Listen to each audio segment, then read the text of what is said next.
with all the cliffhanger endings of these cartoons that I'm watching, I'm just like, can we just have a Spider-Man cartoon that ends solidly?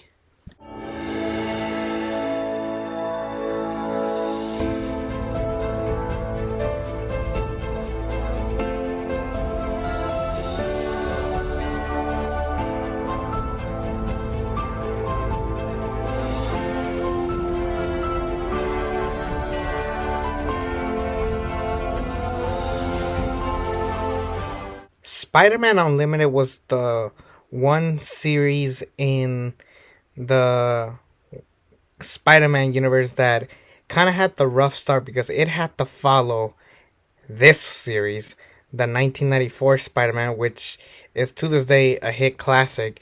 And I think around this time, this is when people got really, really tired of reboots and waiting for what's next and all this stuff. And I'm just like, yeah, like if they were willing to make another series, why didn't they just um continue on from the 1994 Spider-Man? Because um this show is not bad.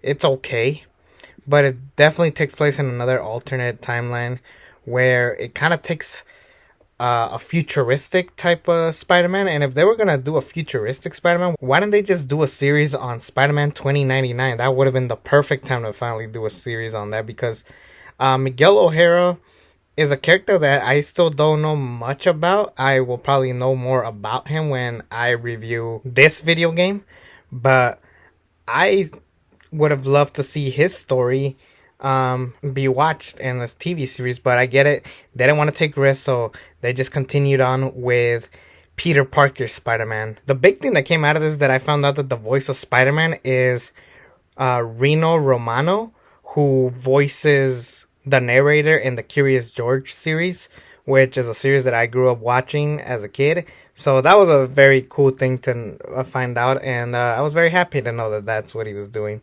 And this was a series that it was fine. It's a fast 13-minute episode. It's 13 episodes that you can watch on Disney Plus right now.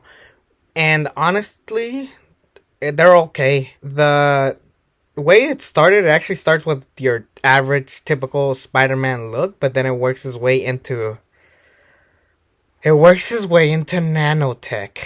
And we all know that recently movies have overdone nanotech, superhero movies in particularly. The only one that people really admire was Idris Elba's gun in the Suicide Squad, but then every suit had to be nanotech, from Spider-Man, Ant-Man, Iron Man, even the Wakandans. I mean, yeah, nanotech was everything nowadays. And turns out that nanotech was existing in comic books for a long time now. And really, this is the one that started it all when it came to nanotech. I do like the look and I do like the suit. And I think the idea of making a different Spider-Man, it's nice. It's just unfortunate that I had to follow possibly the greatest Spider-Man series to many people.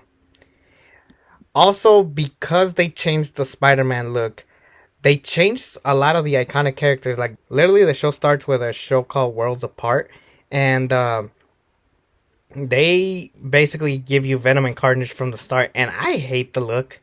I like that they go after Jameson's son, the astronaut. But he doesn't really do much up only until the beginning. But yeah, I am okay with the looks. I like Venom's look. Carnage look is kind of lame. And Craven, Jesus, what were they thinking with that look? They do heavily focus on different looks for all of these characters, and some characters are flat out brand new to the point that I'm just like, I don't know about that. I don't know how I feel about that. I really don't. I personally do think it's something that they tried, but in recent interviews, or not recent, but interviews regardless, the writers of this show have said that they wanted to focus on Peter Parker that they know and love, and this wasn't it. They were getting the chance to write a Spider-Man story. It just happens to be this one. So they were basically told that they were supposed to write this, but I don't know. It's like they were trying to do new stuff, and then they were trying to bring back the old stuff, and it was a hard balance for them. Honestly, the best thing about the show was the look of Spider-Man, that he looked different. Spider-Man with a cape. Turns out it actually does look cool. He does make a brief appearance in Spider-Man Across the Spider-Verse. More on that later on when I review that movie. I do find myself enjoying the show, but I don't see myself rewatching this show. I think we can all agree on that. Nobody ever goes back and says, "Oh, remember Spider-Man Unlimited? That was great." I mean, especially now that it's only 13 episodes. It says here it ended in 2001, but I don't know how accurate that is because, yeah, how do you have only 13 episodes? Unless there's a lot of stuff that they cut out because you know how modern day streaming services are with cutting everything out. Oops. Yeah, I think Spider-Man Unlimited is a fine watch, but it's not a rewatchable thing, and it unfortunately has a bad cliffhanger that I just was like, okay, well, fine, we have a cliffhanger, but I really don't care about watching it. It was fine. It really is just heavily focused on Spider-Man. They don't really go towards the Peter Parker aspect. You barely even get time to interact with some of the outside characters. It does heavily focus on. I don't know what was happening around this time, but the characters kind of gave me Thundercats vibes, and then the world gave me Jetsons vibes. That's something that people have noticed.